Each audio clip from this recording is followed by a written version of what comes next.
Hello and welcome to the Hespect MMA podcast, where we cover MMA's hottest headlines, fight card bouts, fighter drama, discuss fight predictions, media giants, and basically all things MMA related. Made by fans, for the fans. This is your host, Hespectful Keith, and I'd love for you to come and join me here, often visited by special guest and best friend of mine, codenamed Throb Lowe, as we share our memories, takes, and opinions on the frequently changing landscape that is MMA. Now, without further ado, let's MMA and chill.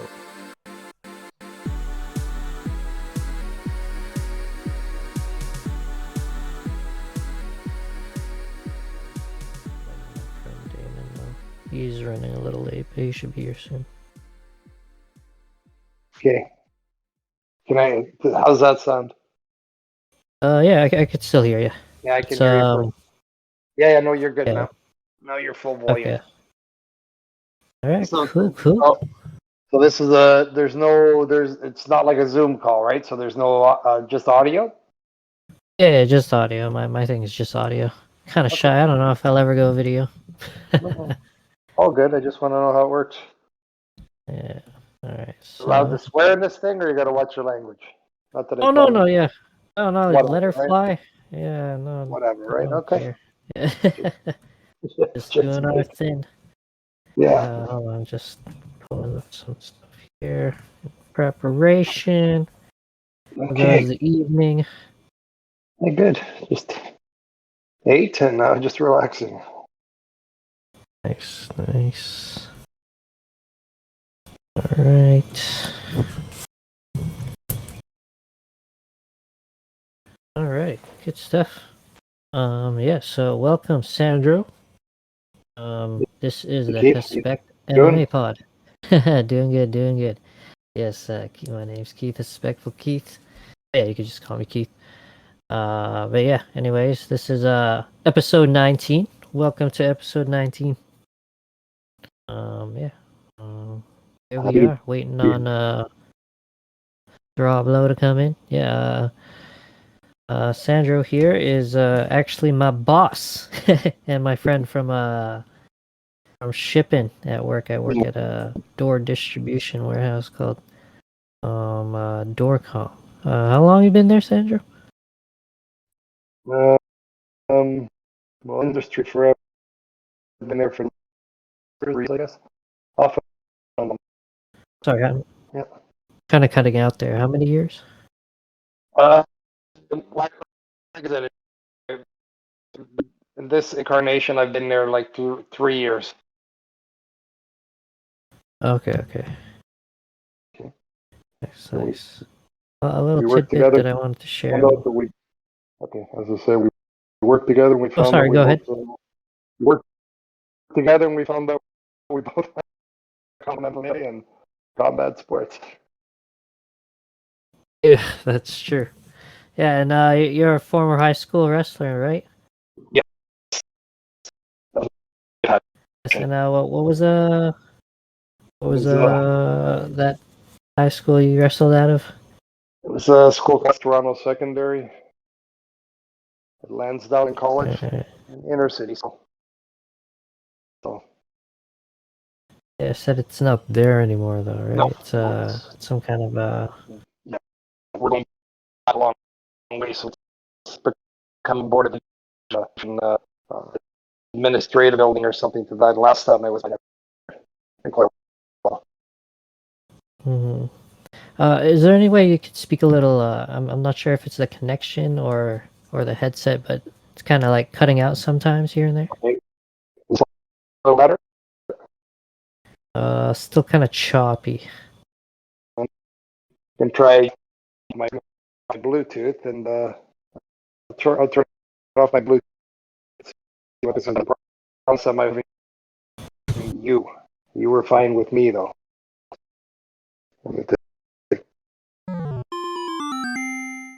Yeah, the audio is a little better.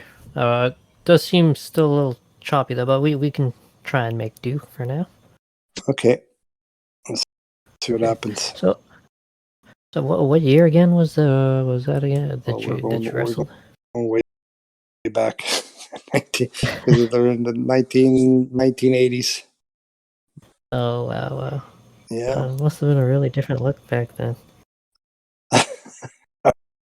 absolutely. Uh, Lots of jeans and let's black see. t-shirts. Maybe not that different. All right, well, let's jump into it. If you want to get into some of the fight review for this past weekend's card, UFC Fight Night 192, Smith versus Spann. Oh, and I think that is Throb Lowe coming through. Sandro, you said you didn't catch much of the preliminaries, but you caught the main card, right? Yeah, I did. I backtracked here, waiting to come on. I backtracked and watched. Yo. I did get to watch most of the prelims. No, that's okay. It's good. Yeah. And here's my best friend Throblo. Meet Sandro. Sandro, meet Throblo. Hey, Hey, what's up, man? Good to meet you. how are you? I'm good, thanks. Good, good. Yeah. So we're just three fight fans here to discuss the fight review of this past weekend's card. UFC Fight 30 Night, something. Spann versus Smith. So yeah, here we go. Did you catch any of the preliminaries, Damon? Or Throbe?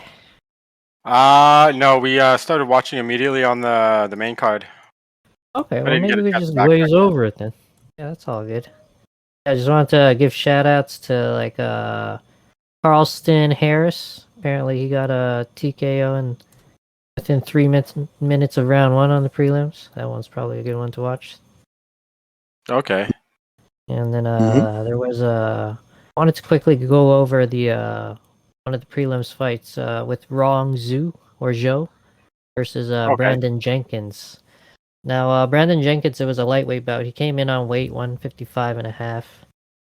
Yeah. Rong Zhu, however, he came in at overweight 158. They did a catch weight.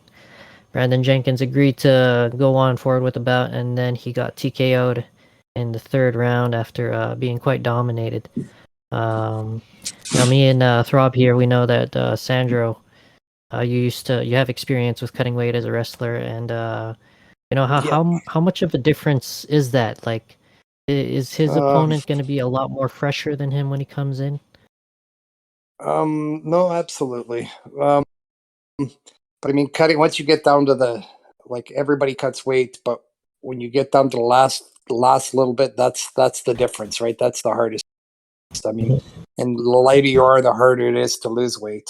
I remember one tournament we had a guy who was a young guy, Remigio was one of our best guys on the team. He fought, and I think it's 96 pounds or 98. He was a really light guy. To lose like half a pound was like almost murder. So, yeah, the lighter it is and the heavier you are, the harder it is to actually lose the weight. More of a struggle. Now, do you think is that maybe or is that a definite factor in the catch weight here? Well, I think I saw that fight. So he didn't make weight, right? I believe he was like 3 pounds over. So he didn't make Yeah, weight. And the yeah. guy coming in, so he was already when he rehydrated, he was already physically bigger than him.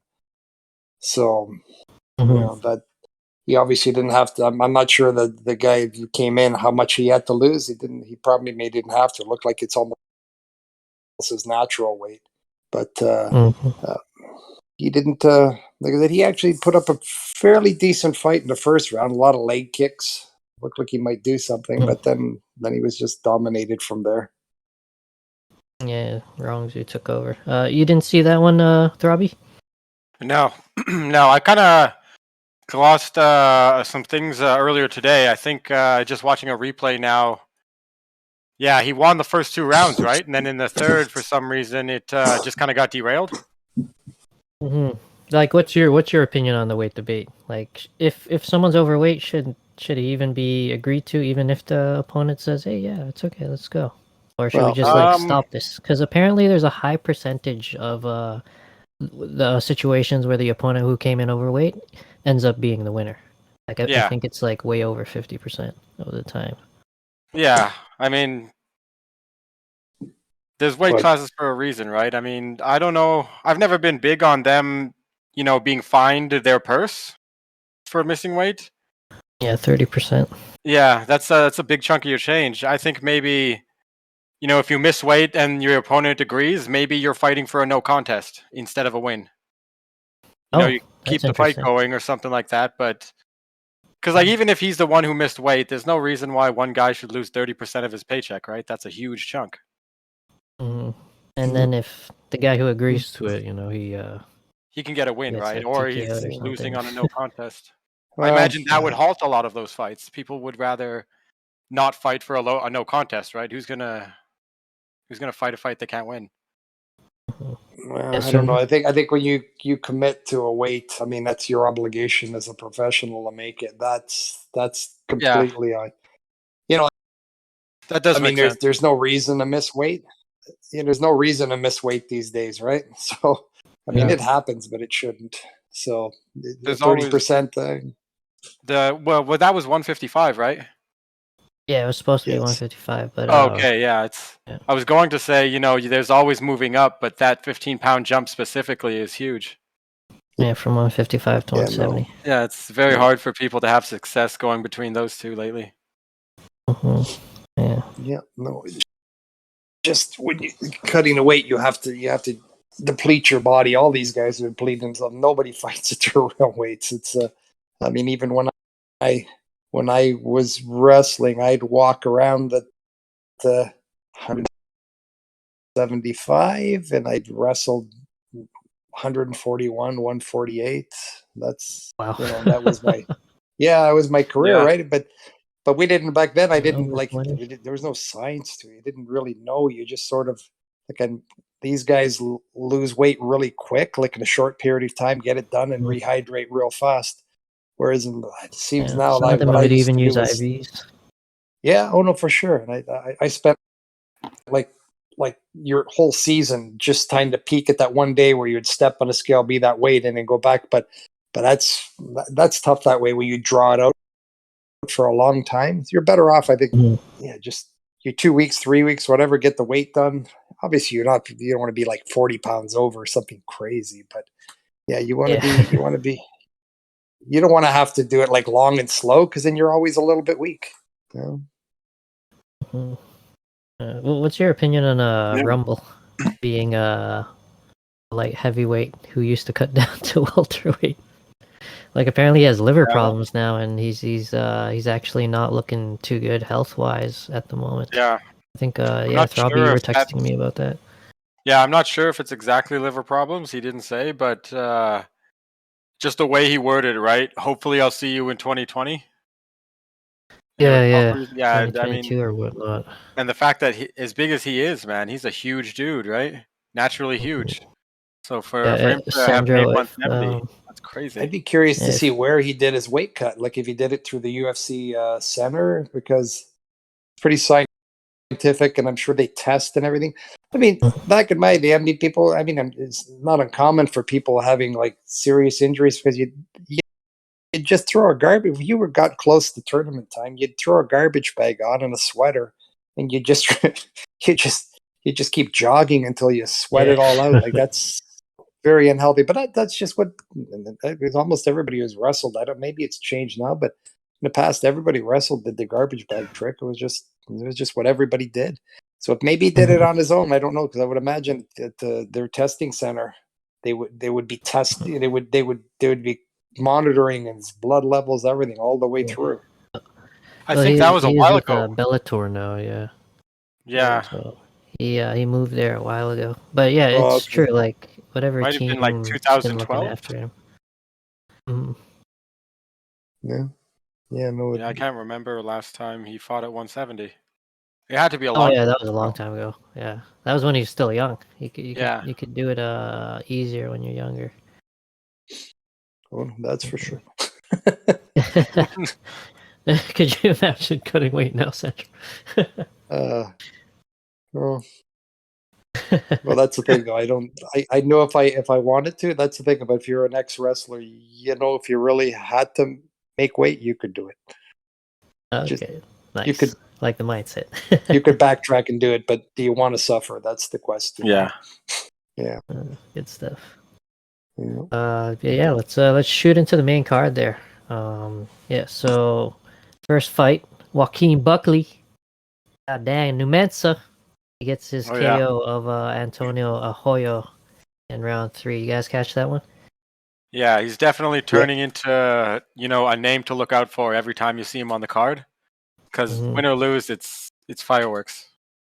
Yeah, that's good. I think this one puts him back in the win column, right? Didn't he have 2 big losses? Or no, that one head kick from Alessio Di Chirico, yeah.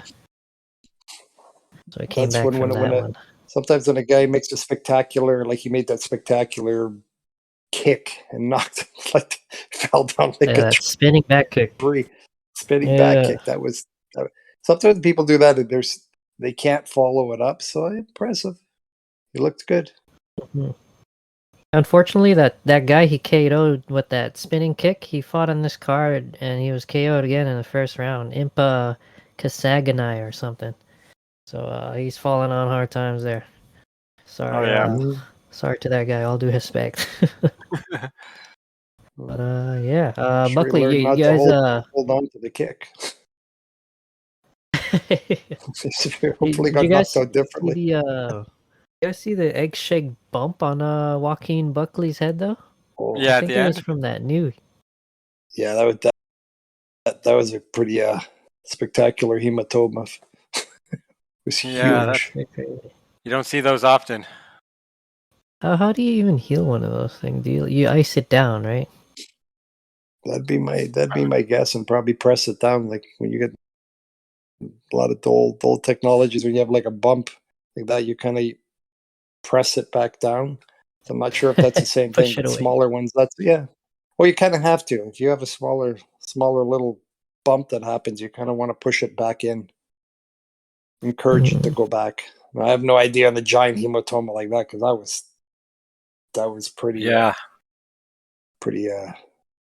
unnerving to see. How about the fighting style though? I really like the contrast. Like you had Joaquin Buckley, who was like kind of compact but explosive, right, with the kickboxing. Yeah, and then Arroyo was more like point style, like kickboxing, or like he was heavy counters, not as much volume. Holding his hands low, or his one hand low and one ready. One kind of mid level, right? And he did land that knee that caused that egg-shaped hematoma on Buckley's head. So he did good. But eventually got caught by that explosiveness. It seemed like. Yeah. Got caught with an uppercut, I think it was. In terms of the scorecards, though, would you guys give Buckley the decision anyway if it had gone to decision, or do you think Arroyo's counter-attacking was better than Buckley's performance? I'm not sure. Because I think Buckley got knocked down a few times, didn't he? At least once. Yeah. But he did have volume. Yeah, he definitely did. Definitely looked, like I said, he was definitely a lot more aggressive, so. I wouldn't argue it. That's probably what they'll see. Yeah, I think so too. I think Buckley, if it had gone to this decision, he probably would have won anyway. So, Arroyo just he needs to work on the volume. But some people have that style. You look for the KO punch. Yeah, he's just gonna find a way to draw it out a little more. Annoy them with leg kicks or something. Yeah, feints and stuff. Annoy is a soft word. Those probably don't feel good. Moving on from there, bantamweight though, Nate Maness TKO's Tony Gravely. That was a crazy fight, man. Tony Gravely hurt Nate Maness in the first. You guys remember that one? Yeah, he was like seconds away from ending it. Yeah, and he got saved by the bell. Yeah, that was a hell of a fight. Yeah. Maness came back real strong. I actually when I was placing bets on the fights. I only bet chiclets, people. Okay, anyone listening? I only bet like 50 cents here or there. So don't worry, I'm not rolling in dough here or anything. But yeah, Nate Maness was an underdog, and I was like, I'll throw a little bit on him, see what happens. So that one turned out, and I'm very happy to share it with you. Good stuff. So you made $1.50. It's enough to get a McDouble. Win's a win, man. There you go. Good stuff. That's right. Win's a win. I agree. After that, though, another underdog. He was a plus 500 underdog. I put some money down on him. Unfortunately, didn't go my way this time. Our man Saryukin, who TKO'd Christios Gigios. Sorry, I always forget how to pronounce their names by the time it's Giagos? time to talk about it. Yeah, Maybe? Giagos. Yeah, I put some money down on him, but he got TKO'd in the first round. You guys catch that one? Hold on, let me look at these guys really quick. I'm just looking through the card right now. Yeah, so Arman Saryukin is another one of those Russian prospects. Okay. Yeah, so surprisingly doesn't have OV at the end of his name. Yeah. I did read that someone, I forget what it was. He definitely had an OV at the end of his name. He's making his debut soon. Okay, we'll figure about it soon. Something of. Yeah. He's 17-2. Undefeated. Oh no, he lost to Islam. Oh, lost to one of his own brothers. He lost one.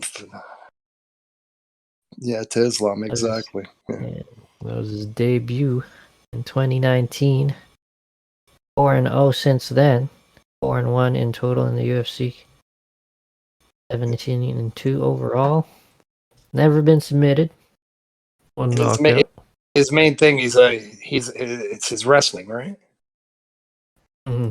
Yeah. So he basically did what he wanted in the fight, and he was able to land the shots needed to hurt Christios and put him away, get the stoppage rail. Oh, nice. Yeah, I'm kind of skimming a replay here. I must have missed this fight altogether. Well, it was very fast. It was done in 2 minutes, so yeah, it was a very fast one indeed. Big ups to Arman though, representing Russia. Russia doing big things in America. Scary, man. These Russians are scary. Oh yeah, just a matter of time before we're going to be a majority of Russian champions. They seem to be becoming fast and furious. Yeah, I wouldn't doubt it. It Yeah, was all Americans, and then the Brazilians came in. Yeah. Well, you hear the stories of the Khabibs of the world, and just what kids are doing at such a young age. Wrestling bears. Well, I'm sure that's that's the exception to the rule. I don't think everybody has a bear to wrestle with, but just the fact that they're, as a child, I mean, I'm sure it's very different in the U.S., but over here, I mean, as a child, I was wrestling everybody. It's just what everybody did, like rough and tumble play. So you just wrestled, but there was no outlet for it. So imagine if I was a child and there was in my village or my town, everybody was wrestling. Imagine how much better anybody would be if they went through that process. Yeah, it's like an echo chamber. Yeah, it's almost like when I was in high school. There's this young man that came from Italy, and he says he was just like a very average soccer player, but he was our star on our soccer team, right? Yeah. Yeah. Oh yeah, that's just what they do over there, right? Exactly. Mm-hmm. Have that one crazy Brazilian friend who's really good at fighting, but at home he can't beat nobody. Yeah. How are you so good at this? No, I'm not good at this. Yeah, good stuff. After that though, quick shout out to Ariane Lipski getting her UD over Mandy Bohm. It was a nice scrap. Good one, ladies. That was a good one. You guys hear Ariane's post-fight interview? No, I missed it. She got a lot of fans, and all due respect, but I couldn't stop thinking about Consuela from Family Guy. No, Superman. I was just like, I know a lot of people find her attractive. I could just keep hearing Consuela. I did very good in my training, and I just thinking to my team. Oh, I don't even think I've heard her talk before. You gotta listen to it, man. That's all I could think of. All due respect. That's all I'm gonna think of now.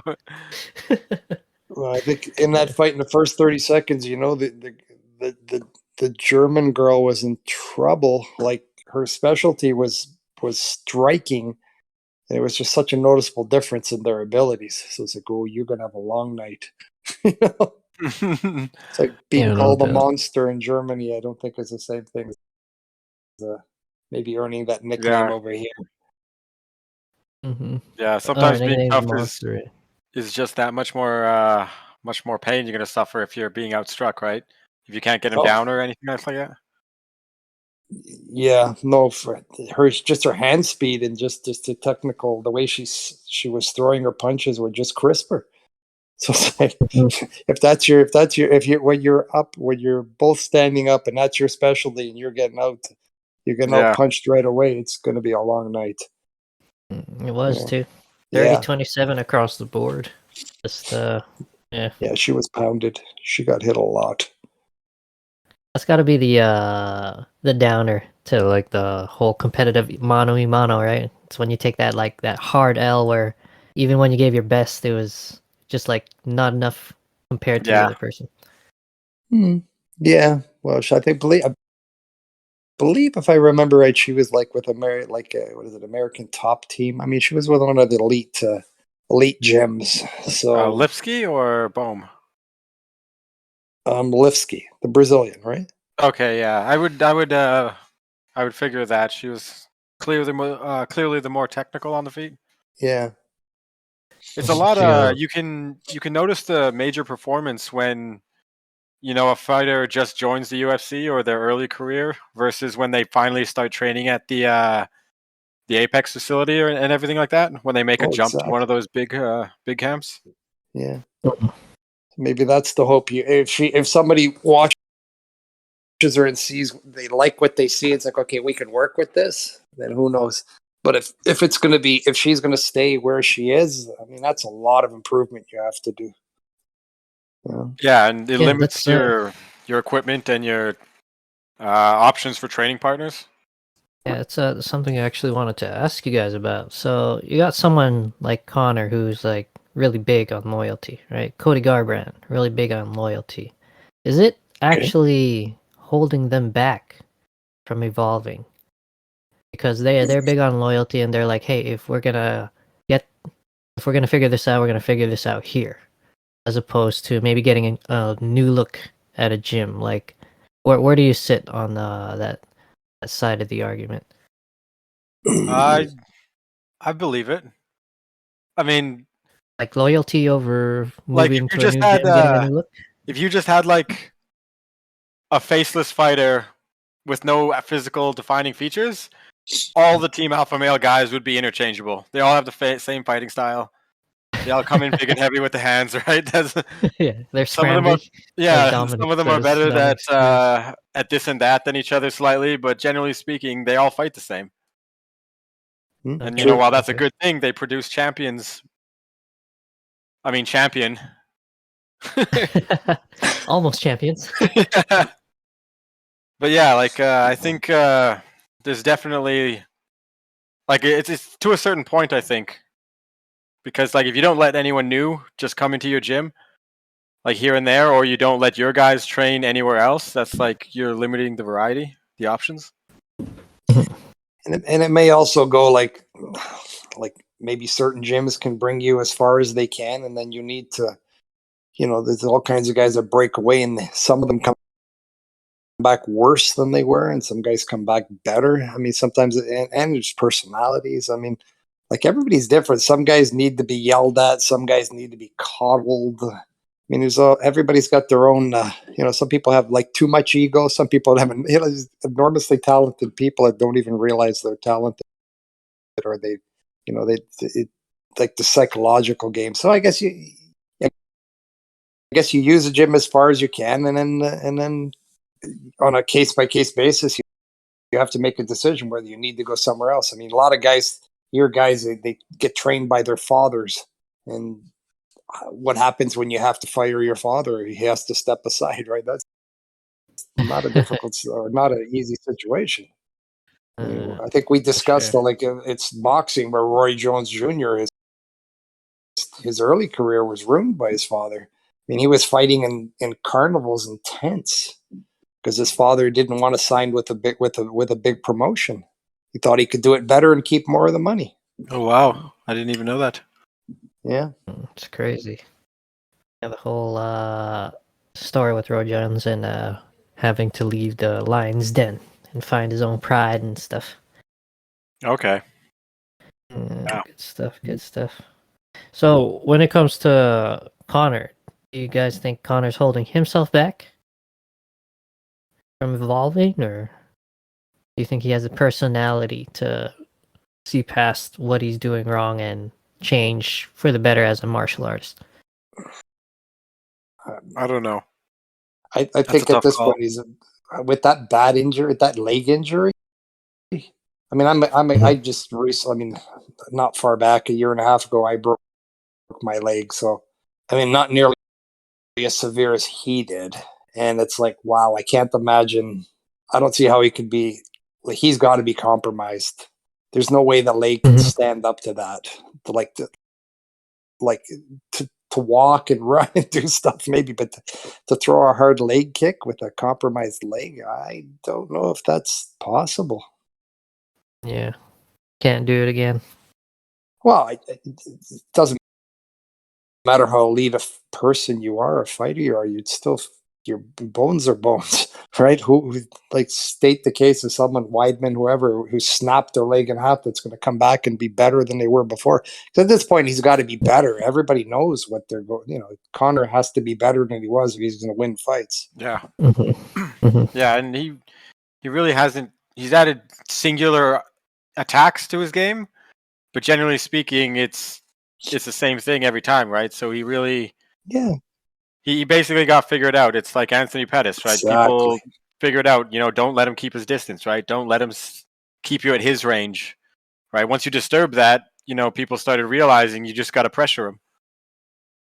Yeah, awesome. That's everybody. Everybody gets figured out. Like, you can figure out everybody, whether or not you can do what needs to be done. Like Khabib, keep him away from the cage. Don't you know what I mean? Yeah. All these things easier said than done, right? Like talented men's gonna. You don't want to. You want to stay in the middle. I'm going to bring you to the cage. I'm going to bring you to the edge. So it's not. It's not simple to do. But everybody, if you fight long enough, everybody figures out a strategy for you. Mm-hmm. Yeah, I think I recently read a interview with Justin Gagey where he's like, honestly, every time I look back on it, I don't know what I could have done better against Khabib. Like I fought the best Khabib that night, and I was my best version of myself, and he was just the better guy. I hear that, but I don't know that fight. I didn't. His body language looked overwhelmed, and I don't know if anything would have different, but I would have preferred he just went like, okay, I'm going in there. I'm going to give the hardest 1 minute I can, but I don't know, maybe too much respect, maybe the moment. Yeah. Definitely ungagey like. Versus like Ferguson, I get it. They're completely different fights. I mean, I get that, but that look in his face was almost a look of like adrenaline and just so high and just like, oh god, it's Khabib. Yeah, exactly. I'll have to go back and watch it again. But I mean, when I was watching the fight, it was just like, come on, just okay, win or lose, it doesn't matter.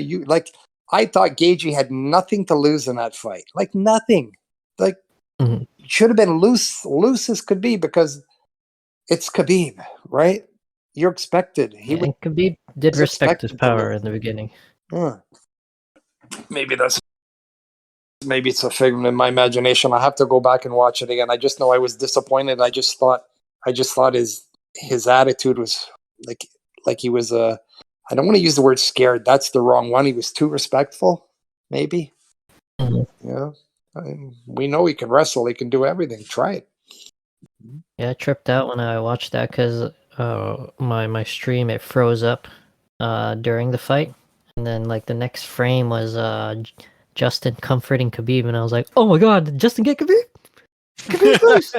I remember Oh my that. god! Yeah. Did, I was just like, what did the you hell? hear what he said after the fight? He said he was so happy that he went to sleep because that means he took less damage. Like, that doesn't sound like a guy that went in there like really expecting to win. Yeah, He Khabib, wasn't man. really disappointed. He was just glad he wasn't mangled. Yeah. Yeah. That's funny. It's like, I mean, yeah, if he you put could, me to sleep. I can fight next month or whatever, because he didn't get destroyed like Ferguson with Ferguson, man. I think Gagey, I'm sure he was aging, but I'm sure Gagey kind of aged him 10 years. When he got that punch, he hit Ferguson Yeah, that was a and he bad did like a fight. computer. He just kind of it's like, ooh, that's not good. Like, you are so tough that you're just going to keep going forward after that happens. That's not good. yeah, It's crazy. Like, Yeah. put Ferguson mind in Gagey that night. That's what I would like to have seen. Oh yeah, that'd be fucking scary. Yeah. Oh shit. All right, well, moving into the co-main there, light heavyweight Ian Cutelaba actually pulls out a decision victory against yeah. Dylan Clark there. Ian, he's Very, balls to the wall, but looks like very he's unlike him. This yeah, fight. is he adopting the patient Francis Ngannou game plan here? Don't explode, don't blow your wad in the first round. Yeah, She I likes think. to go more than 5 minutes. Well, he's still pretty active though. Like, I mean, like, Yeah. he expended a lot of energy. But like, if that were a 5-round fight, who knows? Yeah, Because started, they Yeah, didn't really turn it start. around, but you could see it started to shift a bit at the end. Mhm. yeah. He kept a good momentum, but he didn't really, go for the kill. Right. He got a lot of good moments. He almost finished it going into ending the second or the first round, I think it was. Yep. But yeah, he didn't like normally in his previous fights he would push it, right? He would keep swinging for the fences to get that finish when he hurts him. But Yeah. like he didn't really do that very much this time. He was kind of more patient about it, just like winning rounds. What do you guys think? Like, one thing that it was a great fight. I enjoyed that fight. But one thing that annoyed me, I do not like when people do the slashing the throat thing. I don't Oh like yeah, at that. the beginning. Yeah, I don't know. Maybe I'm getting soft in my old age, but I do not like the throat.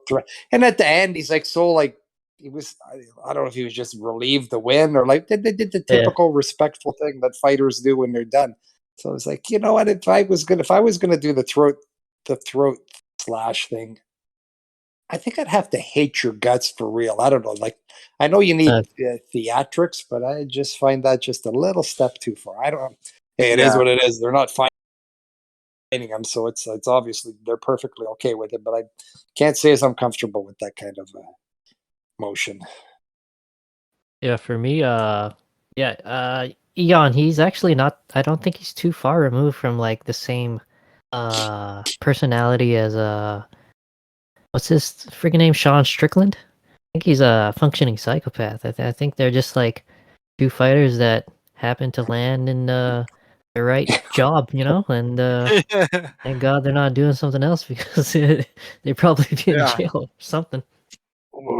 Yeah, Who can knows you where that imagine? Like, outlet would have imagine if led. you've got that personality and they said, okay, you're everywhere you go, you're not allowed to be aggressive, shutting you down, and then Yeah. suddenly, yeah, hurt him is there are some rules, but hurt him as badly as you can. Don't worry about it. What about if I Yeah. crush his eye socket? Perfectly good. Do it. Yeah. We encourage it. Yeah. If you're gonna hit him that hard, you should absolutely try. Well, that's why sometimes I think when they try to coddle like boys and stuff, you have to let that aggression out. Like, that aggression goes in the right place, and you've got a functioning member of society. Yeah, yeah, no, It's absolutely. true. Yeah, so in terms of throat slashing, Eon's just crazy. He's just being crazy. Yeah, it is. I didn't think after a unanimous decision there was a need for that, but if you feel good about your win, bro, slash it up, I guess. But he's a fun. I mean, how can you not like him? His nickname is the Hulk, correct? Yeah, Yeah. he used Okay, to paint himself green for weigh-ins. So- He used to do the whole thing. So Yelling how in can you not people's like a guy faces. named the Hulk? Yeah. Right? Yeah. Yeah. I was surprised when he didn't yell in this guy's face, Devin Clark, at the weigh-in. But Devin Clark, he was like cautious. You could tell he's like, oh, he might do something crazy. And then Yeah. Eon's Did like, you hear any? Because I "Ah." was it like the in the like the going out for the third round. His something was wrong with his teeth. They said his teeth were compromised, or I don't know. Something was Oh, yeah. like I think Oh yeah, he had I some think his, sort of injury, and I guess it was his father or somebody. You want to go? What do you? It's up to you. You want to go? Yeah, I'm good. I'm going out. yeah, he was That's a missing a few warrior, of the man. teeth in the bottom row, like in the middle on the bottom level. I There's like didn't a few actually teeth see that. I missing. heard the comment, but I never saw it. Yeah, I remember seeing that between rounds. Yeah, oh, I missed Did you that. see a picture, Damon? Or Throbbing? Well, I remember seeing it when I watched the fight. I don't have a picture right now. Yeah. So basically, like his 4 or 3 front and bottom teeth, they got pushed in. Pretty gruesome. Oh really? Yeah, I saw a picture of it. It's like, yeah, like all 3 of them or 4 of them pushed in. Yeah, Must be yeah. painful. Yeah. And he went to decision, man. That's crazy. Crazy Yeah, he Clark. And fought that's another all round. adrenaline, man. Yeah. All adrenaline at that point. That's like when I still remember Uriah Hall. I forget who he was fighting, but he had thrown a kick that got checked, and one of his toes had broken completely at a 90-degree angle, and there was some bone sticking out of the skin. The ref was like looking at him and his foot. He's like, "Are you okay? Are you okay?" And he's just like, "Yeah, my foot's fine." And then as he says, "Yeah, my foot's fine," the camera zooms in on his toe, and that's right when you get a good look at it, right? I And it's like, "Holy crap, forgot about that. that's gonna be ugly tomorrow." Holy fucking, you're right. So you remember the post-fight interview with Jones? Jones, you just defended your title. Oh my god, look at that at your foot. His fucking foot's broken off after he dominated Chael. Chael Sonnen. Oh, Fucking damn. crazy. You guys Yeah, remember that one? that adrenaline. I don't remember that moment, but Oh yeah, he just walked up to him, and then Jones was like, "Oh shit, look at my foot!" And then he started getting lightheaded. They're like, "Let's get you a chair," and then he still does the interview. Fucking Joe Rogan always gets his interview. yeah. Oh man, yeah. Well, No, Sandra, we when- actually tried to imagine a parallel universe where Chael won against Anderson, right? That fight, the first fight. Yeah. Okay. And then you know Yeah. how he fought Jones after, right? So he fights Jones, and then he survives Jones in round 2, and then Jones gets TKO'd because of the toe injury. He becomes the first double champ of the UFC, right? Middleweight and light heavyweight. What kind of world would that be? That'd be a That'd be hell of a awesome. world. Yeah. Well, We'd never hear the end of it. He'd go on to become a color commentator, and we'd have to look at his stupid face for another like 3 decades. The well. bad guy, man. Yeah, I do like him in Bellator though. Good shit, good shit. Yeah, Ion Cutelaba, shout out. You Hulkmania. Hopefully we get some finishes out of you. But like, yeah, no, that was an impressive fight. I mean, I liked his work rate. I mean, he stayed busy, and he started to fade right at the very end. But Mhm. you know, I think his wrestling's at kind of that point, underrated. he knew he had it sewn up. Sure. Yeah, no, like I said, he's a fun person to watch fight. Hell yeah. And moving on to the main event, which was also a fun fight. Anthony Smith submitting Ryan Spann by rear naked choke in the first round. First Made a round statement. finish. Yeah. The fight as a whole, Smith did what he had to do. Ryan Spann showed him at the level and got mad at him. He's like, "Where's that ass beating you promised me?" And they had their altercation and they squashed the beef. I don't know. What do you guys think is up with Smith? Why is he getting so emotional here? I think it was something Spann said about, I don't care who he is, I don't care what he's done or who he's fought or what he's accomplished and things like that. He was, it's kind of like confidence / trash talk, the type of thing to say. Mhm. And I think that just struck a nerve with Smith because, I mean, he has a very distinguished career, right? Yeah. So I think he just felt a little slighted by that. I remember reading earlier today about that. I think it was. I don't know. That was a little weird when he had his interview at the end because it, I taped it and then I watched it, and every I don't know if they too giant, they just muted him because it was blah, nothing. Opened up again. He said a word, then it was nothing, and then finally at that, so got out of that everybody's writing him off, and I don't know. I thought a couple fights ago, I thought okay, he's a talented guy, but he's not championship material anymore. But he's back. Mm-hmm. Yeah, who did he lose the title to when he fought for the title? He got poked in the eye, kicked in the groin, and kneed while he was down while fighting Jones. Yeah, Okay. and he decided to keep fighting instead of walking away with the belt. There you go. Herb Dean almost told him outright, "You can walk away and win, or you can keep fighting," and he chose to keep fighting, and then he got finished. But you know what? I guess that's his code. That's his code. Yeah. He's got to live by it. Yeah. Whereas just recently, not AJ McKee, Aljamain Sterling, same situation, but he decided to walk away, right, with the belt. Freaking Aljamain. He put on a performance too, right? Quite the performance, yeah. Yeah. So where do you guys stand on the emotion? So Anthony Smith, obviously, he lets emotion fuel him in his performance. Someone like GSP said he used his fear to motivate him during his performance. Some other guys say they don't feel anything. What's your stance? Well, what emotion or what non-emotion would you use non-emotion to motivate you? I don't know. What about you in competition, Sandro? Would you try and find something not to like about the guy, or?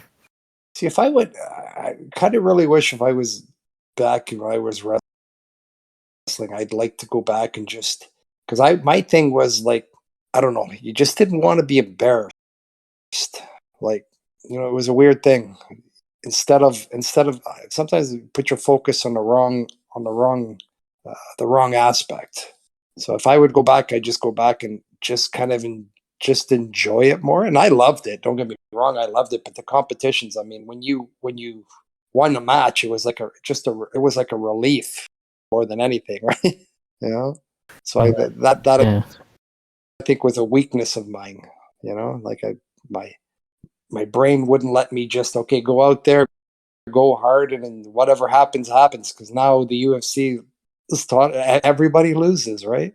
Everybody loses. Well, this could be, but there's always exceptions. But in general, if you fight long enough, you're going to lose. So the losses can make you better. But I was just kind of too concerned about the losses versus just going out there and just okay, gonna give her hell for whatever time I'm out there.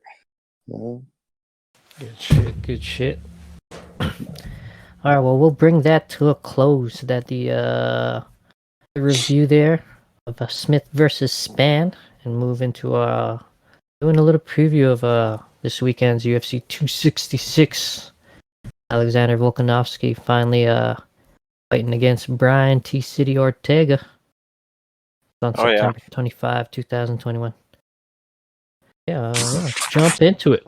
So, looking into the prelims there, there's a lot of names on there. I'll do respect to all the fighters, but I wanted to quickly cover Dan Hooker. He's coming back after giving us a scare after he fought. Well, who is that? Was that Paul Felder? Chandler. Michael Chandler, yeah, he got knocked out. Left his gloves in the cage. That was a scary thing. I thought he was retiring. A lot of people thought he was retiring. He pulled a Paul Felder. Yeah, yeah, that's what Paul did too. Yeah, there you go, there you go. Yeah, well, that's good. He's coming back. So he's fighting Nasrat Hakparast. This guy's making his way through the rankings. Is he ranked right now? I don't think so. But yeah, that's a guy people say is like he looks like KG, Kelvin Gastelum. I like to make jokes about that. Oh, really? Guy. I haven't watched much of him myself, but yeah, apparently he's like 13-3. I think he's on a 2-win streak. You guys familiar with Hakparast, or is it just Hooker that we're familiar with here? Slightly familiar. I recognize the name. He's from Can't Germany. pull any fights to mind right now. I don't. Oh, let me see what he looks like right now. Well, there's 13 wins. He's got 9 by knockout, 4 by decision. Last 2 were by decision. Oh, this guy does look like KG in there. He does look like Kelvin Gastelum, eh? Yeah, in the octagon, got like the facial hair and the face shape or the head shape. All due respect, because I do think he lost his mother recently. He was actually unsure if he was going to fight this weekend or not. I guess it's still on, or maybe Wiki hasn't been updated. But yeah, it looks like he's a striker because there are no submissions there. Yeah. Well, for the sake of predictions, anyone want to throw one in? You want to go first, Robbie? For this one, I'm gonna go with Dan Hooker. I think he's still, in that upper echelon. Hakparast is doing well, but this is more or less the first big name he's getting. It's like his first real test. Mm-hmm. His last two losses are Drew Dober and Marcin Held, right? And I feel like they're right around that same area. Yeah, it's true. Yeah, his last fight was not that long ago, actually. March 13th. Okay, well, yeah, I'm gonna go with Dan Hooker. Method Decision. decision. Yeah, I'm gonna go with split decision. Yeah, so Throb's a bit infamous for picking split decisions, Sandro. Yeah. Maybe you could listen into that because I'd be familiar with Hooker, but not the other guy. So your prediction would be for Hooker then? it'd be kind of a weak prediction since I'm not familiar with what the other guy's abilities are. But yeah, it's okay. I mean, Fuck. there you go. Right. Yeah, I'm just gonna throw it down on Dan Hooker too, man. Let's get him into the win column. I'll do respect Hakparast. Yeah, come on. Yeah. Then again, yeah, go ahead. He is approaching that 3-loss status. You know how when after you reach your apex, you kind of go downhill after that. Yeah, scary, So man. we Walking could up thin ice. Challenger. If he's fighting for a contract or to stay relevant, it makes him more dangerous. That's for sure. We'll have to see. And let's not forget, he's an Aussie. So he'll be training with Izzy. And do they train with Volkanovski? I don't think Volkanovski's with them. Does he train with them? Sure. You know what? I'm gonna. You can look into. What about Robert Whittaker? Doesn't he train in? No, he's definitely there? on his own thing. I've never heard of him training with those guys. Well, But definitely I he Hooker was and in Izzy. that general area, right? Australia. Yeah, they're all Aussie. Nope, not that. Aussie's doing it big. Well, except for, Izzy does train over there, but he's from Nigeria. Flies the flag. Anyways, that aside, moving on. Bantamweight Marlon Moraes. You can still look into that fact though. Bantamweight Marlon Moraes. Oh yeah, they do. On hard times here. Oh yeah, all three of them. Adesanya, Volkanovski, Hooker. There's also Kai Kara France. That's dangerous. Yeah. Kai Kara France too. Yeah. Damn. That's a dangerous camp. There's also Brad Riddle, ranked 13 UFC lightweight. Oh, Brad Riddle, bro. I'm sorry. I'm sorry. Joking. God knows I freaking Yeah. butcher a bunch of last names and shit. Oh yeah, they have 2 champions right now. That's crazy. 3 ranked fighters. American or not American kickboxing, was it? City kickboxing. City kickboxing. Yeah, they're doing it big, man. Good stuff. Yeah, it's pretty crazy to know. There's a fact for y'all, all the listeners out there. Yeah. But yeah, bantamweight Marlon Moraes. He's fallen on hard times, right? I think he's coming Yeah. off 2 TKOs. Felt like that. He didn't need that Rob Font matchup, man. That was a quick turnaround. Got knocked out again. He's gonna go up against Merab Devalsh. Oh, sorry. Speaking of butchering names here, Really? we'll just say Merab. Yeah, This this is guy's, good. yeah, this guy's a force of nature. Another Yeah, another one out the east there, right? Yeah. Oh, it says here he's actually from Georgia. There you go. But hey, there you go. Yeah, see, he's trained in sambo and judo, but now he's with Ray Longo and Matt Serra. It's pretty deadly.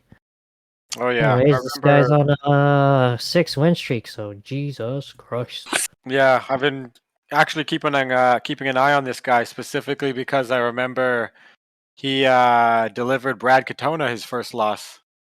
Oh shit! Remember So the how do you guy say his from, last name then? Devalishvili. Oh gee, I'm not gonna learn that, man. That's like an exquisite pasta, man. I'm never gonna be able to say that, man. That's trying to learn Joanna and Jacek last name. Well, yeah, since that Katona fight, he's been doing good. He got Kenny, Dodson, and Stammen since then. That's crazy. So man, this is not a good look for Marlon Moraes. How you guys feeling about the matchup? You want to throw in a prediction? I'm gonna go with Merab just because Pain. stylistically he's he's much more in close fighter, right? He's like a wrestling type, as you would imagine. It looks like he can get it all done, man. Yeah, I think that's just the situation in this one. I'll always go for the wrestler. There you go. There you go. Yeah, Marlon Moraes, when he first came, man, he made a big splash, and Yeah, things were looking up. WSOF But champion, right? yeah, man, he had he had a really good record before he came in here. You know, he dropped his first bout to Asunciao, I think, but then after that, he went on a tear. And then yeah, he just got cahoot'd and got that gifted win against Aldo, I feel, and then after that, just it's not living up to expectations, unfortunately. And there's a bunch of prospects like leapfrogging him. Yeah, Merab might just be a next one, man. I'll probably go with the wrestler as well, man. Sorry, Merab. All due respect. You know, all these OGs, man, just falling. I used to dream of Moraes versus Cruz, man. Before Moraes made his way over, they were like talking about him in the headlines and stuff, and I was like, yo, this would be a fun matchup. Oh, how times have changed, man. Cruz doesn't even care about the title anymore. Nope. I'd like to see Aldo and Cruz. Yeah, that'd be a good one. That would be a good one. Yeah. I don't know how much milk Cruz has been drinking lately. Is he injured or something? Like, is there an actual reason why he hasn't fought, or is he just enjoying the commentating? I'm not sure if he has something lined up right now. Have something lined up right now. But maybe not. Haven't heard anything. Quickly check here. Nothing too far. Yeah, he's just chilling. I guess he's just enjoying for the that Hall of Fame commentating spot. job. Yeah, waiting for that right call out or whatnot. Yeah.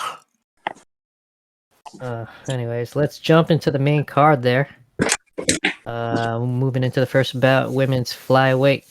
125, the monster, the tank. Jessica Andrade, man. She's gonna be going up against Cynthia Calvillo? Probably Calvillo. Yeah, I would imagine. As big as the card is, I am showing my casual on some of these opponents here. So Cynthia's recently dropped a unanimous decision loss to Caitlin Chukagian. That's a name I know. She's not on this card though. And I'm sure everybody knows about Jessica Andrade. Just some kind Yeah. of crazy woman killer, man. Yeah. I'm gonna go with Andrade by probably second round TKO. Some kind of TKO. Yeah. Oh shit, yeah, she's a force of nature, man. Yeah, I don't think losses have ever deterred her before. So losing to Shevchenko, I think she's still, in that upper area of the 125. Yeah, I think maybe on a less surprising day, maybe she does better against Shevchenko. Maybe she didn't expect to wrestle that much. I don't think anyone did. Pretty crazy. Sandro, do you want to throw in a prediction for Jessica Andrade and Calvillo? I can't give an informed opinion, so I'm going to listen. Okay. Well, I'll just go with Andrade by some kind of TKO in the first or second round. Yeah. Just because I'm more familiar with her name and former champion, and she's just she's probably all due respect to Cynthia, but she's cream of the crop, and if you can prove yourself against her, then there you go. We're talking about you next. Moving on though into the heavyweight bout after that, Curtis Blaydes, big boy, all against the Bigi Boy, Jairzinho Rozenstruik. Yeah, man. So Curtis Blaydes once again playing with fire. Can he succeed though? I think he can. Yeah. Yeah, There's I'm gonna go with no Black Beast. it's a 3-round fight. I'm gonna go unanimous decision for Blaydes. Hey, you think you can escape the fire all that long? Yeah, I mean his only losses are Lewis and Ngannou, right? I don't think he's gonna make the same, telegraphed mistake he did with Lewis. I also don't think Rozenstruik is, as polished anywhere as Lewis. So I think Blaydes is just a little bit better. Yeah, Rozenstruik's a little bit small for a big boy too. Called Bigi Boy because he's thick, maybe. Yeah. So you're going with Blaydes, Sandro? For sure. Oh yeah, go with the wrestler. I don't know. Rozenstruik's it's hard to. maybe a little too one-dimensional, right? Have we seen him try to be taken down? I don't think I've seen it myself, but has anyone tried to wrestle this man? Rozenstruik? I don't think so. Yeah. I don't think they ever paired him with wrestlers. It's interesting. Mine says Blaydes. The heart says Rozenstruik.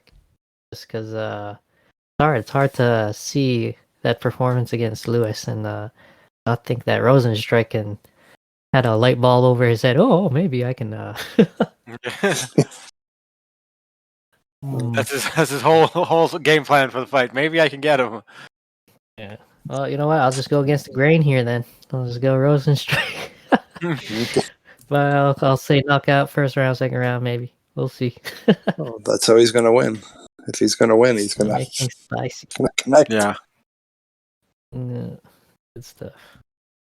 Going into the good shit right here.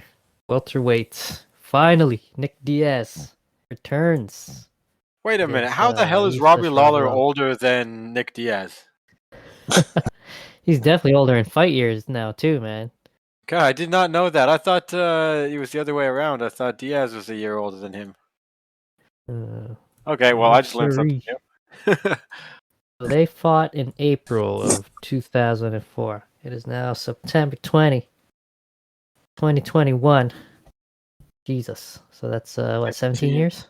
Yeah, goddamn. Oh my goodness. They've both been fighting that long. Fighting the same person after 17 years. Just because you guys have been circling around the top. Do we know anything about 20 years ago? But do we know Nick Diaz?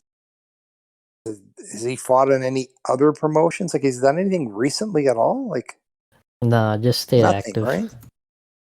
No. So that's I don't know. Yeah, I'd have to overwhelmingly go with just Robbie Lawler, just because it's reputation versus an active fighter. I don't know. True. That was seen with Dustin and Connor. I feel that was a big kind of reveal of that, the active fighter versus the guy who kind of maybe sits back. Yeah. I guess with this, with that fight, it's, you just don't know what you're going to see. I'm assuming it's, like I said, I don't know. All you have going is like you say, a fight from 17 years ago, but that's a lot of ring rust. Yeah. I don't Yeah, know I'd go what to with think Lawler. about that. It's just like, it's going to be like a spectacle. Let's watch it and enjoy it. It's a Diaz versus Lawler. It's going to be a good fight, but I'd be scared to bet on that. You only have to bet with your heart. I don't think you can use your real. How do you balance your brain on that one? Definitely not throwing money down on that one. No. Oh, The odds can't but be if I very were, one-sided either. if it were, I'm going to go Lawler. Lawler. Nice, Yeah. nice. I'd probably go Like it. Lawler too. And just based on an activity, like I don't know, fighting in the gym and everything. I don't know. Don't know why. Different from the real thing. Yeah. So we'll see what happens. Good stuff. Well, you know what? I'm a big Diaz fan, so I'm gonna go against the grain again. Keep it spicy. Well, that's I'm what I gonna say mean. Diaz. Your bet is based on your heart. It's Yeah. not based on. There's no evidence for. he might be better than before. Just history tells us that you don't usually end up being better than you were 15, 16 years ago. So Oh, I can't wait to see, man. They're gonna scrap yeah. for sure. I Oh wonder no, if Diaz is no, gonna man, bring back the absolutely. taunting. You guys think he'll bring back the taunting? I don't think so. No. No, I mean they're not 20-something-year-olds like they were the first time they fought. At this point, they're both they have their own names and reputation. I think it'll be a very mutually respectful, more professional than we've seen. Or I guess that we've seen him when he fought Silva. Mm-hmm.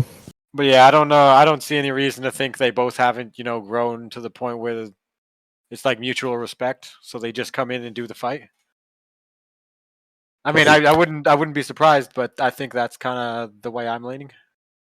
It seems to be. I mean, the Diaz way, right? Fight someone you respect versus just trying to make a payday. So Might just be Nick though. You guys ever hear of Joe Schilling? Yeah, mhm. kickboxer. Yeah, so Joe Schilling, yeah, he's a kickboxer. He was a German, he right? trains with. No, I think he's American. Is it American? Okay, sorry. Yeah. Oh, well, you might be right. Anyways, yeah, he said he trains with Nick Diaz once in a while, and he says he think he even does it in sparring. He just Like, talks a bunch of shit. yeah. Come on, bitch. What's up? What are you throwing there? Come on, what's up? What the fuck are you doing? Come on. He'll just egg you on in training, and like new training partners don't know what to make of it. Apparently, like, what the fuck is wrong with this guy? Like, why is he talking so? I mean, that's his thing. So I was Okay. hoping he'd bring it back. I imagine it might happen in the fight if that's the case, but like before, after press stuff, I can't imagine they're going to be like throwing jabs at each other and things like that. The infamous line of when Carlos Condit won his decision over him, and they asked Condit like, "Oh, it seemed like Nick Diaz was saying a lot of things to you while you were in there. What are some of the things he said to you?" And Carlos was like, "Well, one of the things he said was like, oh, we're throwing spinning shit now.' He's like throwing spinning kicks and shit, spinning elbows." Everybody, when they think of Nick Diaz now, they think, "Oh, we're throwing spinning shit now." You see someone throw spinning shit. Oh, we're throwing spinning shit now. But yeah, I'll be against the grain there. I think Nick Diaz, Even though he doesn't do the whole hasn't been there for the pay-per-views and stuff, fighting in the UFC. I think the hours in the triathlon and in the gym. Maybe he'll still be. Maybe he'll still have it. I believe I'm looking at here. Looks like Lawler is going in as the favorite, though. For sure. The betting money is on him. Yeah, well, he might get it done. It would be surprising to see Lawler finish Diaz. I don't think anyone's ever finished Nick. One person finished Nate, but no one has finished Nick, I think. Have they finished him? Oh, they had. USADA almost finished him. Oh man, remember when that ban first came down? How long was it? Was it like a 15-year ban or something? Oh, Something he crazy got like that. 5 years. He was like the first one that got something for it. Yeah. No, didn't they reduce it to 5 years after the ridiculous? Oh, I don't know. Original, yeah, the original. I feel like 5 years is already pretty ridiculous. Yeah, that's a lot of time. I don't remember now, but yeah, it was like something ridiculous. And then he took 5 years off anyways, right? Now he's coming back. Yeah. He's like, oh, you guys want to do that? No, I'll do that. I'll do it because I'm Nick Diaz. That's what I do. Yeah, but yeah, that'll be a good scrap. Nick Diaz on the return, or I'll be Lawler. Hopefully it's old school. Nice. Yeah, let's move on into the co-main event, though.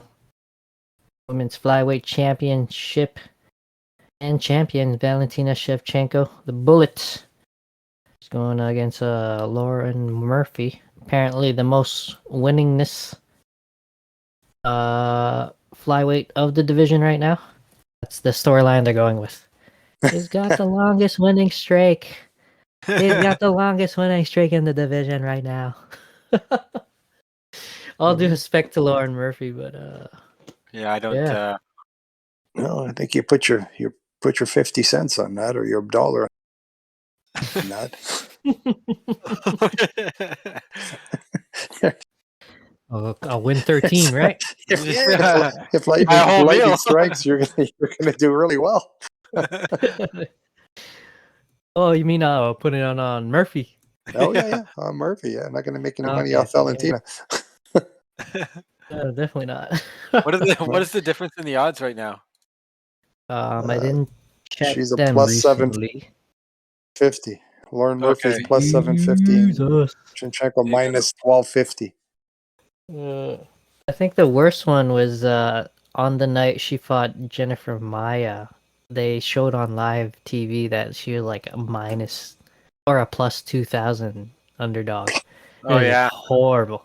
And Maya actually did pretty well, in terms of holding her against the fence compared to everybody else, which was also surprising. But yeah, Valentina just doing her damn thing as long as Wild Nunes doesn't appear. Oh yeah. Here, I'm just looking up some statistic here. Biggest Oddsmaker upsets in UFC. Mm-hmm. So the first one is Holly Holm beating Ronda Rousey. Oh, most definitely. Minus 1,400 versus. I didn't have bet money then, man. I should have put bet money on that. Yeah. And then St. Pierre Sarah. That's another big one. Oh, that was, oh yeah, you can imagine. Was huge. Yeah, Barao Dillashaw, another one. Penn Edgar. After that, there's a few kind of like newer, younger names. I didn't see GSP Sarah live, actually. Did you catch that one live, Throb or Sandro? No, not me. I definitely saw it live. Yep. Can you explain the emotion of so you were definitely a GSP fan, or absolutely were you thinking big time? It was devastating. It really was. Yeah. When he got knocked out, it was like you didn't think it was unbelievable because he seemed to be so much better than Sarah, but no, it was not. I mean, physically, I mean, Sarah was like smaller than him. There was just everything was pointing to GSP, but he just wasn't right that night. I believe he said he came in there with his, like his, I believe it was his emotional state wasn't there. Mm-hmm. I wasn't scared or whatnot. Yeah, I can't quite remember what it was, but it was something to do with his emotional state was off that night. So, yeah. Mm-hmm.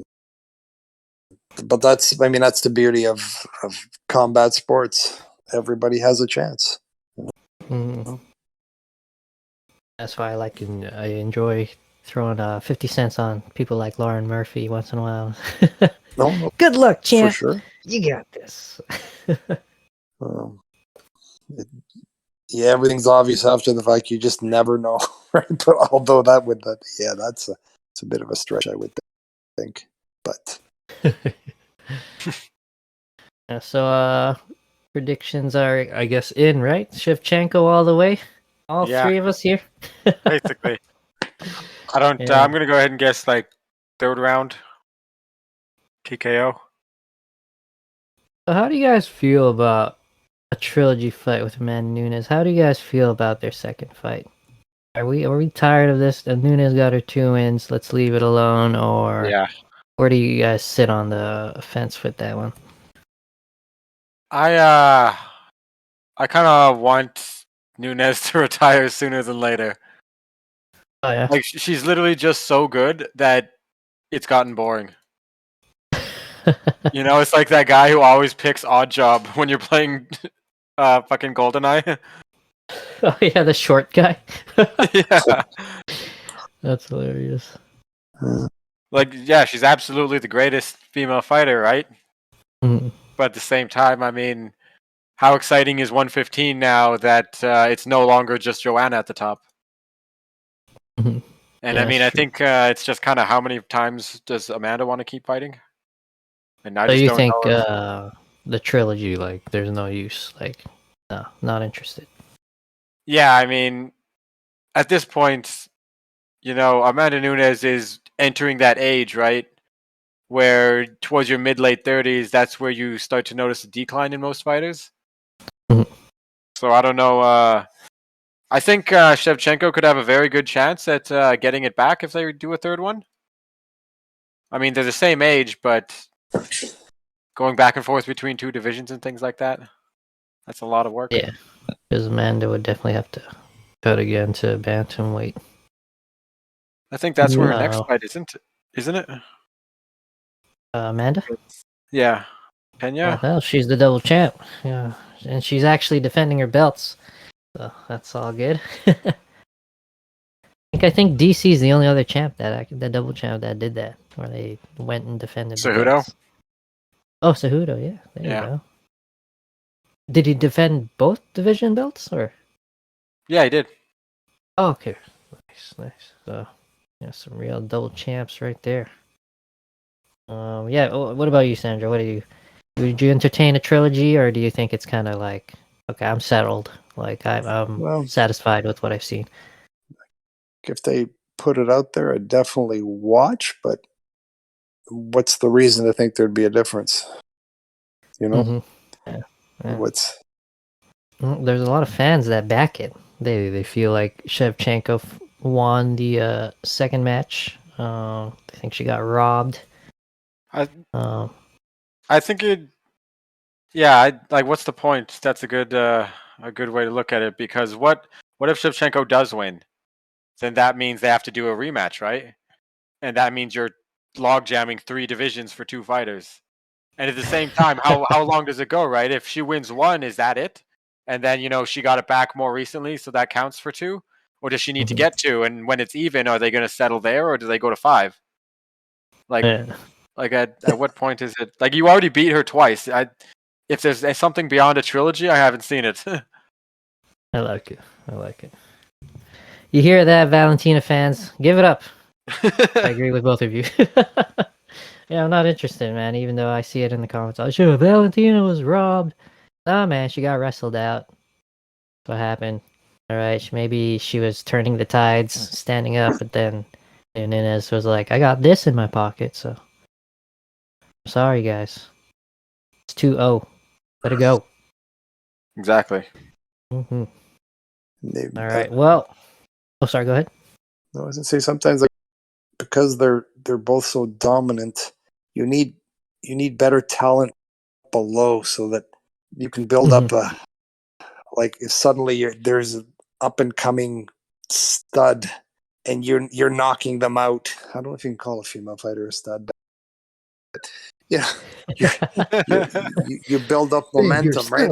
Like Anthony Smith, it looked like he was okay. Maybe he's not. His career is winding down. All of a sudden, oh, he's back. But you have to have those matches, like beating up on Lauren Murphy. Like you're hoping that she can put in she can be competitive, right? You're hoping for a competitive fight. Let's push her somewhere. That'd be nice. Yeah. You're not expecting it. She's not like coming in destroying everybody.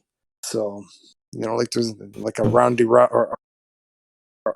Rousey type, just eating up the division and building it up, and then now you've proved that maybe you've made your game better. Let's go to a trilogy. Because you're a better person, but it seems you're the same person. So how much is going to change? You might end up having to fight and having a close decision win, but like you say, and then you just, I agree with you're just going back and forth. Yeah, it's gonna muddle things. So there you go. There you go, Shevchenko fans, eat it. Eat it. All right, so let's move into the main event prediction there with the champion featherweight Alexander the Great Volkanovski just shaking things up at featherweight, and then you got mythical bald Brian Ortega. I don't think he's going to come in bald for this one though.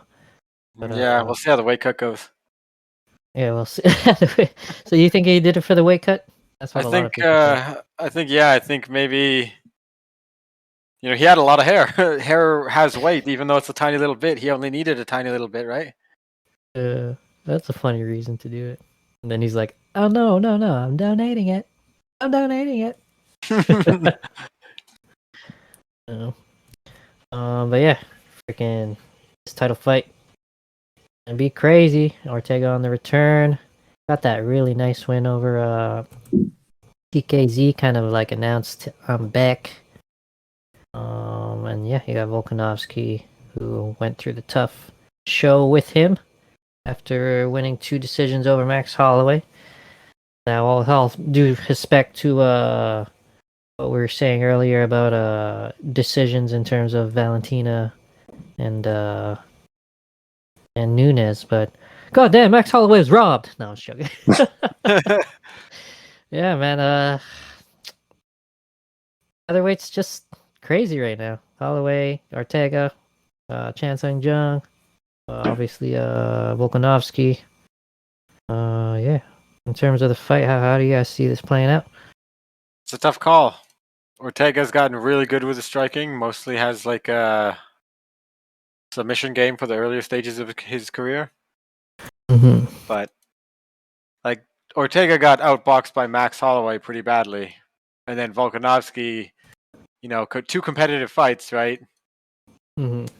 Plus, what did he get to Aldo just before that? Yeah, I don't know. This is a really close one. I think I'm just going to go with Volkanovski by split decision.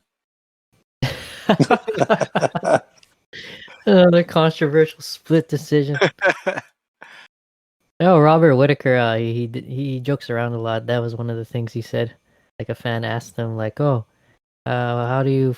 what's your prediction on your fight with Izzy?" And because Connor made that whole prediction thing all famous, people always ask it now. And Whittaker was just like, "I hope it's a 5-round slugfest, and I hope I scrape a unanimous decision victory." Just like, that's not what you're hoping for. That's what we're hoping for. There's even that. You guys ever see that clip where I forgot who was interviewing him, but they were like asking about the shit talk that the opponent was saying, and then Robert Whittaker was like, "Yeah, I went on Twitter and I saw that my opponent was saying some real nasty things about me, but it's all pretty spot on. Bit of a wake up call, actually." It's like fucking Robert Whittaker. Joker, yeah. Yeah, seems to be personally doing better. Since he kind of talked about having like a mental block when he gained the belt. Yeah, the whole pressure of being a champion. Yeah, he seems to be doing a lot better now that he's just back to fighting, regardless of the direct pursuit of the title. Mm-hmm.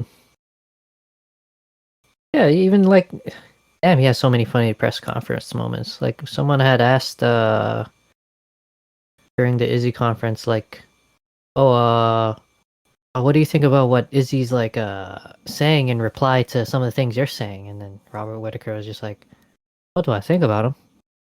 I don't think about him." It's just like I'm not bothered by him. Yeah, I don't know. I love Whitaker. Shit, went off base there. What's up, Reaper Bobby Yeah, Knuckles? Shout out. we just kind of said, "Fuck these featherweights. Let's talk about Robert Whitaker." Love for Bobby Knuckles. Good shit.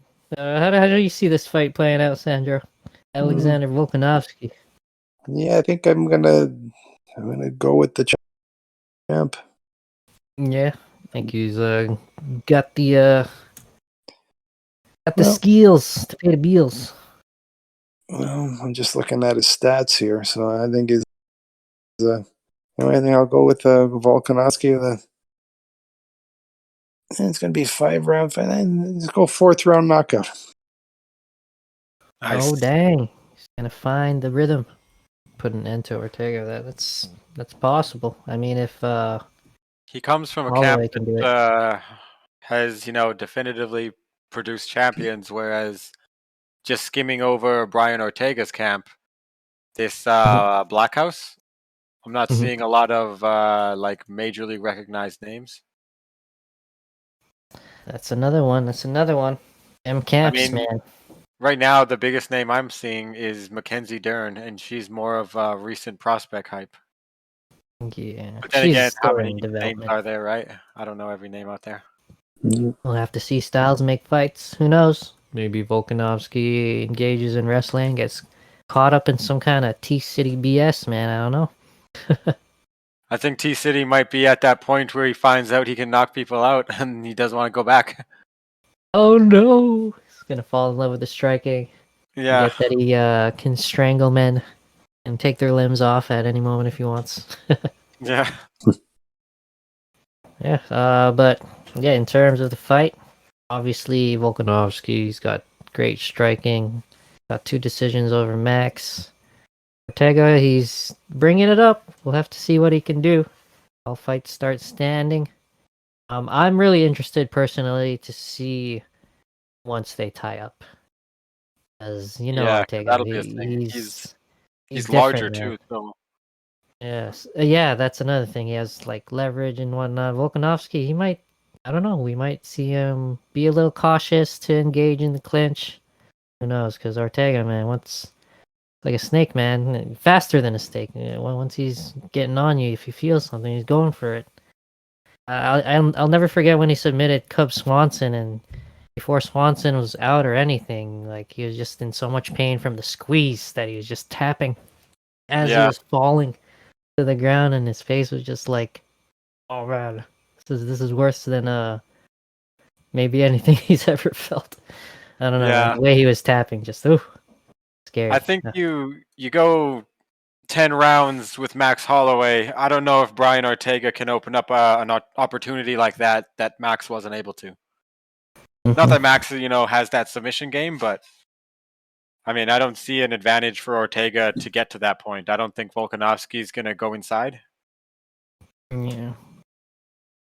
It's interesting. It's very that's the thing for me. Like I'm definitely leaning towards Volkanovski. I think I'll go in on him.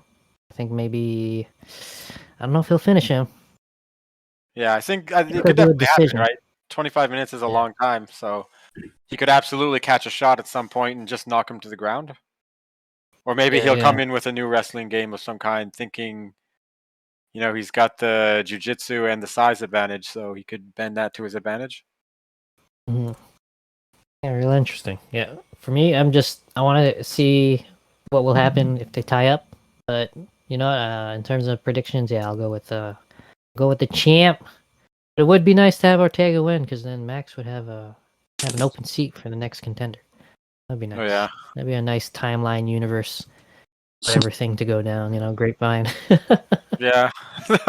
They give Max his immediate rematch, and then they're like, Volkanovski, no, we can sell Max better than you. It's funny, Sandro. A long time ago, before Rousey fought Holly Holm, I had been telling Damon, like, I've been watching clips of this chick, man. She seems dangerous, and that's when everyone was like on the Rousey train, right? And me, I was just trying to root for the underdog. In all honesty, it's not like I saw anything. I'm not like some pro or coach. I just wanted to root for the underdog, and she had some crazy head kick knockouts that I thought were awesome. But yeah, leading up to that fight, I was like, Damon, I'm telling you, man, we're gonna go down the timeline where home wins. We're not going down the timeline where Ronda wins.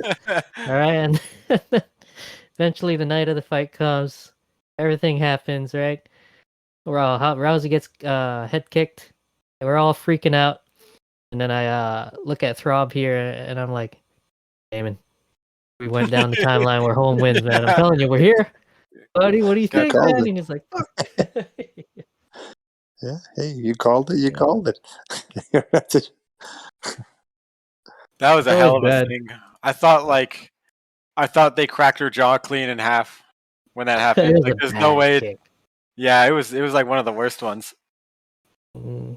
And then the whatever that coach's name said that Home wasn't getting the better of her on the feet in the first round. Oh, Edmund. I don't know. Yeah. That guy's crazy. Yeah. It's been bad too, though, Sandro. Like, I remember one of the first fights I really egged them to see was Hen and Burrell before he fought TJ. Yeah. Do you remember when Hen and Burrell was like an Yeah. absolute monster?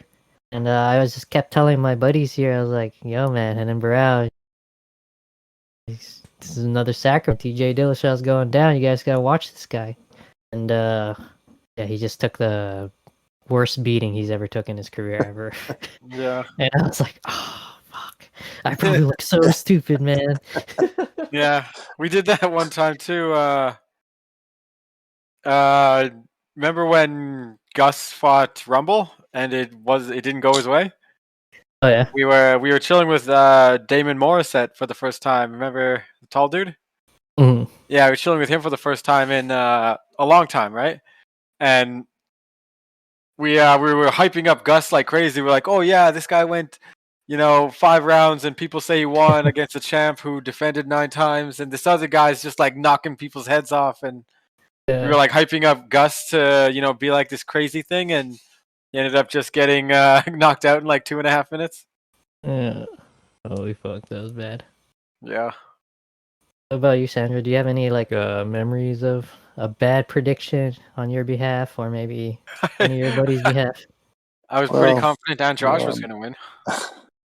Oh yeah, Andrade versus Valentina. That was everyone. But yeah, do you have a story, Well, Sandra? Or let's kind of flip over. When I was growing up, I was watching boxing with my dad. That was a big thing we would watch, right? And there was this guy, Dwight Kwai, and he would get beat. Like pardon me, it was a guy named Matthew Saad Muhammad. He would get beat up pretty badly, but he always came back at the end. So he's fighting Dwight Kwai. This guy was a champion, and he's getting the crap beat out of him. And I'm telling my dad, don't worry about it. He's got this. It's not a problem. That's what this guy's not winning. That's his MO. He gets the shit beat out of him, and then he comes back.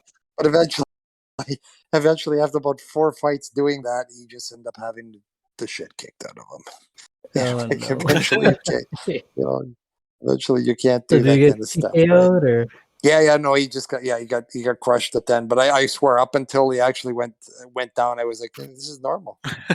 This is just perfectly normal. This is Don't what he worry, does. you got this. You don't realize, that just like it's like the Tony Ferguson. You can only take so many beatings, and then it's gonna take a toll on you, right? That's just the way the human body reacts. Mhm. If you don't get beat up too badly, for sure you come back the next day. You'll be okay. Holy shit. Good shit. All right. Well, I think that is enough to wrap this one up. Episode 19. It is September 2021, people. Thank you for coming, Sandro. Okay. Hope you had fun, and thank you for sharing your knowledge, your stories. And thank you, as always, Throbby, for coming through. And we'll see how their predictions go, and we'll revisit sometime. Okay. Yeah. All right, good stuff. So you guys have a good night. Thank you, everybody that listened in, tuned in, and we'll see you on the next episode. Much respect. Bye-bye. See you, Sandro. Thank you. Hey, thank you so much for listening in on today's episode of the Hespect MMA podcast. If you'd like to connect with me and discuss your own responses over anything MMA related, come follow my Instagram or Twitter at Hespect MMA Pod. And for those of you listening in via YouTube, remember to hit that like and subscribe button to show some continued love and support. Appreciation to you, and tune on in the next episode. Much respect.